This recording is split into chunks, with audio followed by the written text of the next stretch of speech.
Hey, good morning. Yes, it is. It's Friday, September 1st, and we're starting to feel the weather out there. You know, we're in the low 40s at night, and we're climbing up to almost 68 during the day, but we're supposed to be having a heat wave coming, so all I ask is give me a week and a half of dry weather, and I can finish up doing the hay for the cows. And then I'll have to concentrate on firewood. That's why I'm getting my saws ready. I know I should have this already done. A lot of guys have it cut a year ahead. Well, we had it cut a year ahead, and we thought we had sold this property, this building, and we're going to move into a new one, so we kind of held back. Well, that fell through, and now I got to scramble to get some firewood cut up. So I thought today I would touch on, Randy was asking why a lot of your shops are not touching the older machines. And then I thought we would talk about burnouts. And I'm not talking about, souping up your lawnmower so you can burn out with the tires and stuff like that. I'm talking burnout in employees and employers. It happens to both. Happens to the best of us. So, the biggest reason, Randy, that they don't want to work on these old machines is the money's not there. If they stay current, within a lot of the shops that are selling floor planning and all that will usually have a cutoff at usually around 8 to 10 years old. Some are even newer than that.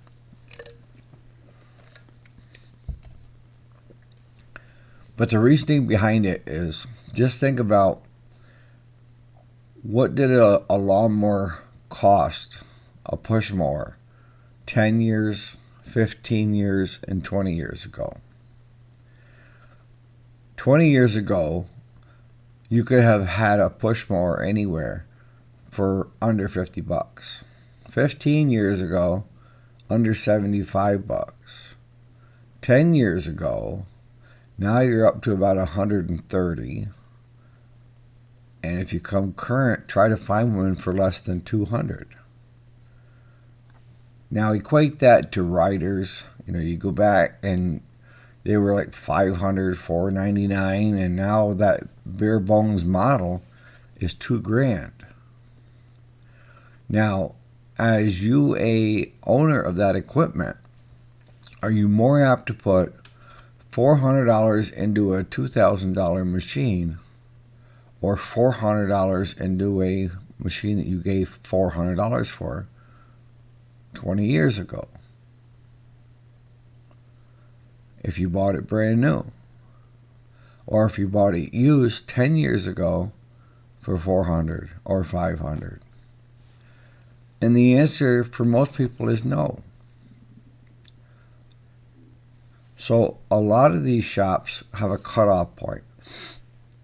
They want all the warranty they can get, which is understandable to a certain extent. But we've talked about here, in Shop Talk, about what is actually a warranty on a unit.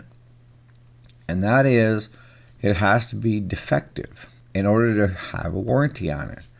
It can't have anywhere near where the customer added bad gas, hit something in the yard, to bend a blade, burn the belt right off from it or rip the belt off from it, damage the deck. See, most people think that when they're getting a warranty on a machine, that it's bumper to bumper and it doesn't matter if they caused the issue. It's under warranty. I want it fixed. It's not how it works.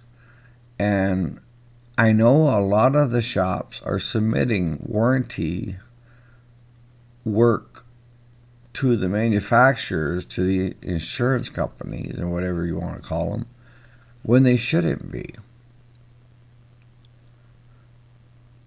But, I know when we do warranty work, especially for like Cub Cadet and them, there's a guy that he looks over the warranty. And him and I, we get along great. He accuses me of being too to the point. And when I say too to the point, I mean, if it's not defective, I am not going to ask the manufacturer to cover the warranty. And if it is defective and something defective caused that issue, then you're damn right. I want that whole thing fixed for the customer, and I will fight for the customer. But this guy here, Chris, he's like, just put the dang belt on it and bill it to us. Well, the thing is I can do that if you okay it. But I'm not doing it unless you do okay it. And 9 times out of 10, I'm not going to bring it to his attention because it's not defective. Whereas a lot of the bigger shops are submitting everything for warranty, even though they know it was the customer's fault that put that machine back in their shop. I don't care if they bought it brand new, took it home that night, ran over a steel rod in the middle of their yard, damaged the blades, bent the deck. You still going to run that as warranty? A lot of guys do. A lot of shops do. Because that's their bread and butter. They need that warranty work to survive.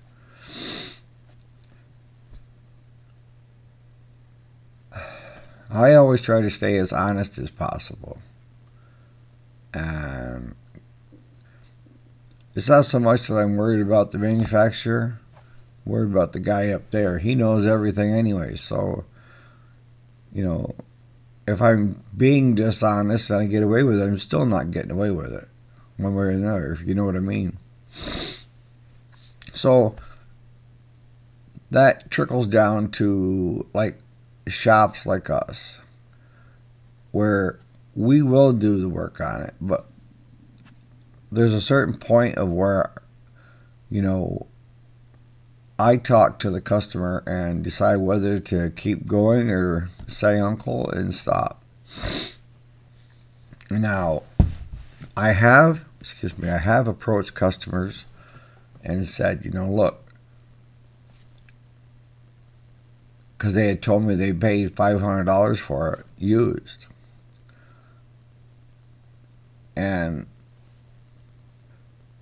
if it needs a lot of work, I'll make a list and what the labor is going to be. And let's say it comes to $350, $400. $100 shy of what they paid for it used.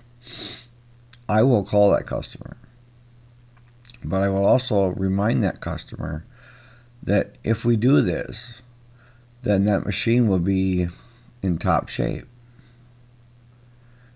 And what would it cost to replace one that's in top shape with buying a new one? And I've already said that, geez, now the Pony is selling for $2,000, $1,995 or $1,999. Troy Built's Pony. And that was a $500 machine 20 years ago. It didn't say Pony on it. Pony was part of their tiller brand, but that's how I approach things. And that's why the bigger shops and some shops will not work on the older stuff. They're doing warranty work. They've got enough work with their own group of customers that buy from them. And a lot of times, even if it's newer, they won't take it on, which, is odd for me because it's like work's work, right? And in one of my previous videos, I brought up the fact that if they were to take on that customer that never bought anything from them, do a great job, get it in, get it out, and the customer is 110% happy, I guarantee you that customer, when it comes time to buy another unit, will come to you if you're treating them well. If you're ditching the machine over there and you're a month, 6 weeks, probably not. Because they're grading you and your business on what their level of service feels like it should be. I mean, everybody wants their machine fixed yesterday. You know, it's always that they drop it off. No hurry, Eric. And then the day later, you get a phone call asking how I was coming on that. Have I got it fixed yet? Just checking, you know.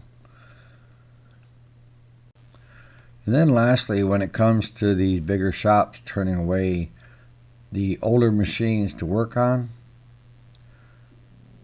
they're also floor planning. They're selling new units. So that's where their salespeople come in and say, you know, well, it's going to cost so much money to fix that, but I can get you into this one, the brand new model, you know, top of the line and this and that.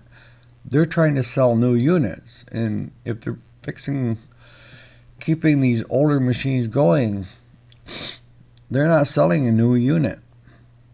With us, we don't. I mean, if a customer come to me and said he wanted a brand new Cub Cadet, whatever, yes, I can get it. You know, brand new Briggs engine, yes, I can get it. Brand new Honda, yes, I can get it. I mean, I can get most things if they want to pay for it.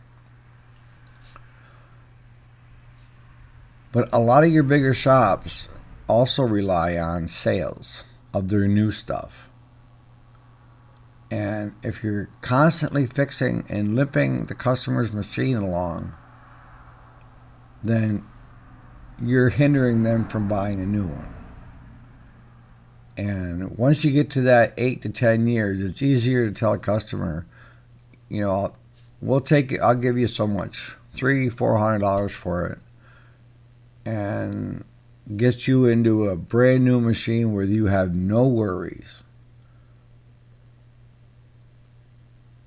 And for some, I mean, what the heck is if you went to Lowe's, an entry-level John Deere is around $2,500. If you went to a John Deere dealership, probably the entry level is a little higher than that. So, I mean, they rely on moving units. As we talked about before, when you floor plan, the biggest issue is you have to take X number of these units, X number of these units, and X number of these units. Next thing you know, you have tractor trailers pulling into your yard on pallets, machines that have to be put together, the tires and miscellaneous light stuff. But if you don't sell what you have by the time the next annual period comes through where you have to take X number of more units, now you're going to be sitting on more and more and more. So that business model is sell, sell, sell, get it off the lot. And they can't do that if they're fixing the old ones. Does that make any sense? So, I mean, I hope that explains the rationale, Randy, of why they don't want to touch it. I mean, it's fine because there's shops like ours that will, you know, but even we have to talk to our customer before we put a lot of money into it. And we don't do a lot of warranty work. And it's not because the work that people are calling warranty is being put in, I'm not willing to call it warranty. So we don't, I push them to the warranty shops. Don't even bother me. Go right over there. They'll take care of you. All right, so I thought the next thing we would talk about is burnout. And, you know, I was kidding with you about buying a souped-up lawnmower and doing burnouts and stuff, but it's a common thing, and it's one of the most unnoticeable things that go on in the workplace.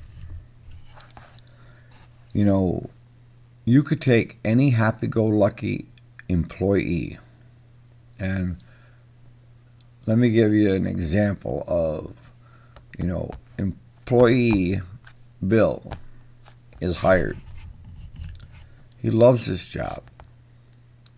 And he's the type of person that loves his job so much that he's a go-getter. He gets his work done.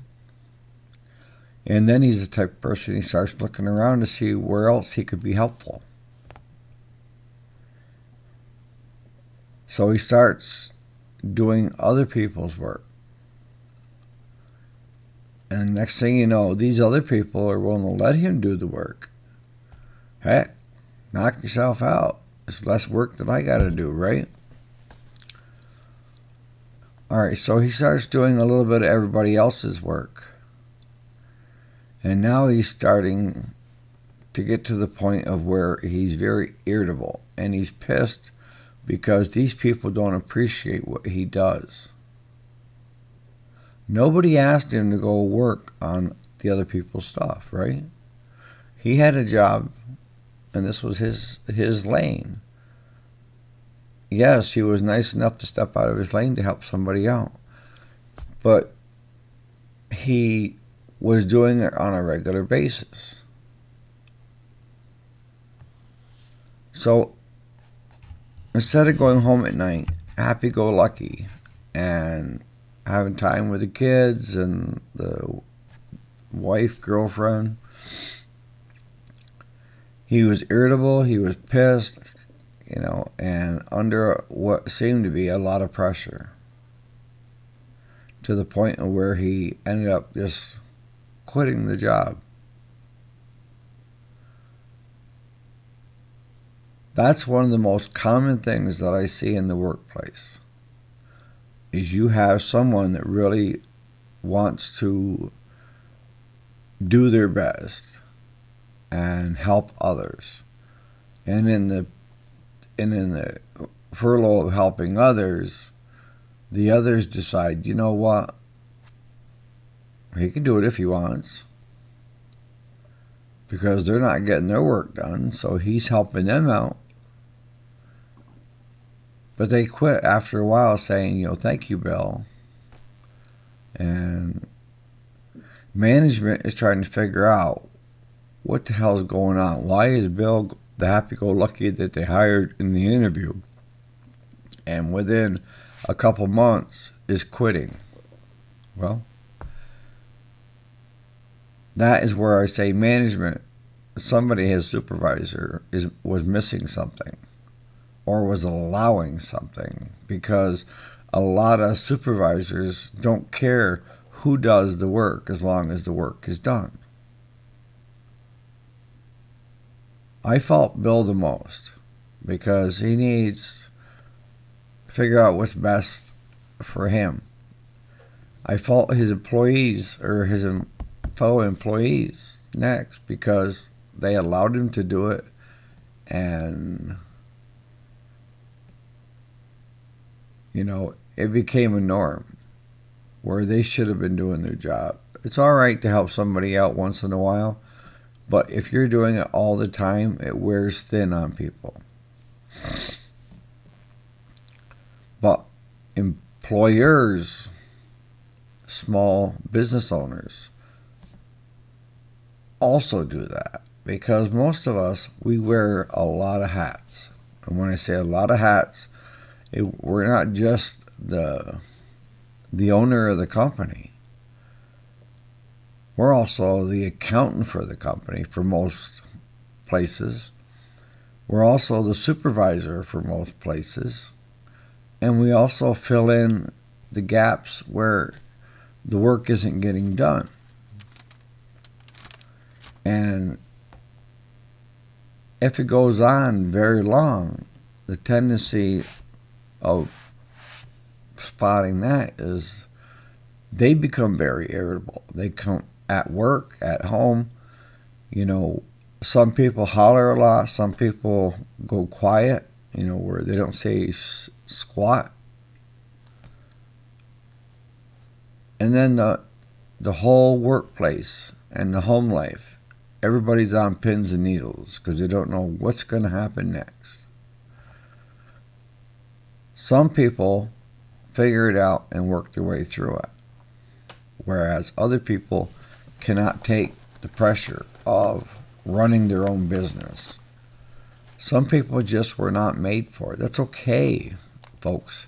If you're not made to run a business, but you were made to be a good employee, there is nothing wrong with being a good employee. Nothing on you.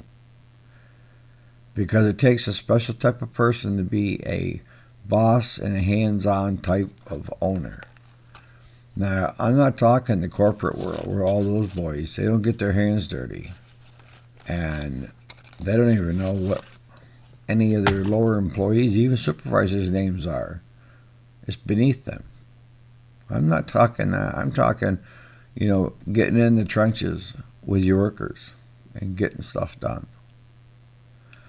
So hopefully, by talking about it out loud, we won't be doing it. So if any of you guys or gals are in that situation right now, the best advice I can give you as an employee, back off. Just do your job for a couple weeks. I know your fellow employees are going to cry foul because their work isn't getting done and you're making them look bad. That's not the point of the session here. It's getting you back to that happy place, that happy-go-lucky employee that exhibits well with customers and they can relate and are laughing and having a good time versus giving them scowls and walking away. If you can do that, Bill, I'll take care of the employees, the other employees that aren't pulling their weight. And they'll have to. That's all there is to. If you're a business owner, you may need to take a week's vacation. You may need to delegate some of the things that you have on your plate. And if you're a micromanager, then I would suggest therapy, because it's the last thing most businesses need is a micromanager. Terrible. I've worked for a few of them. So hopefully I answered your question, Randy, on why they don't want to work on the older stuff. And I thought we'd talk about burnout because it's a commonplace that a lot of people, it goes unnoticed until it's full-blown issue where you got an employee quitting, to a shop owner selling out, to, letting things get too much. We can only take on just so much stress. And then the body starts showing wear and tear. Managing your employees, or if you are an employee, concentrate on your job and let your supervisor worry about the other ones that aren't pulling their weight. And then I wanted to answer a quick question on Krista. The gal I told you was one of the best, which I'll say, bosses that we had. She ran the shop. She's my niece. And there was an offer on the table if she wanted to become part owner. And she said it just wasn't her cup of tea. And she wanted to take a shot at college and pharmacy, trying to become a pharmacist.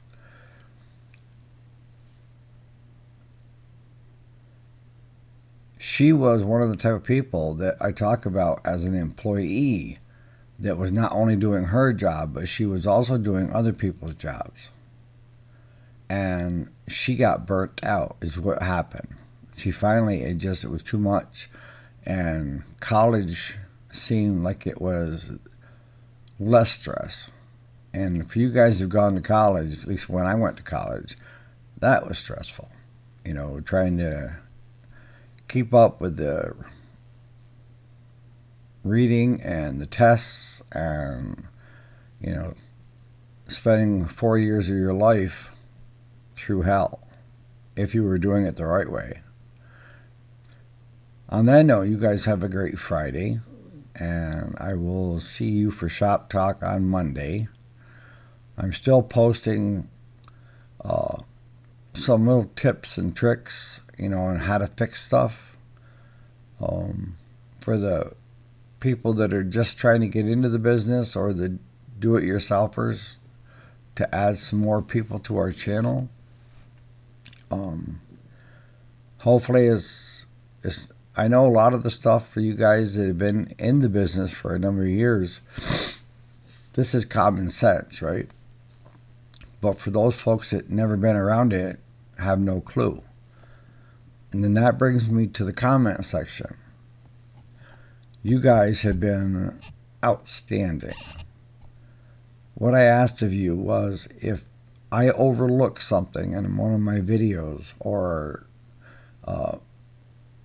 there's a different way of doing it, I asked you to please respond, and you guys have. And for that, I can't thank you enough. Because I want this channel to be a learning channel where we teach and that we help each other grow. And I'm learning from you guys as well. On that note, have a great day. Thanks for watching.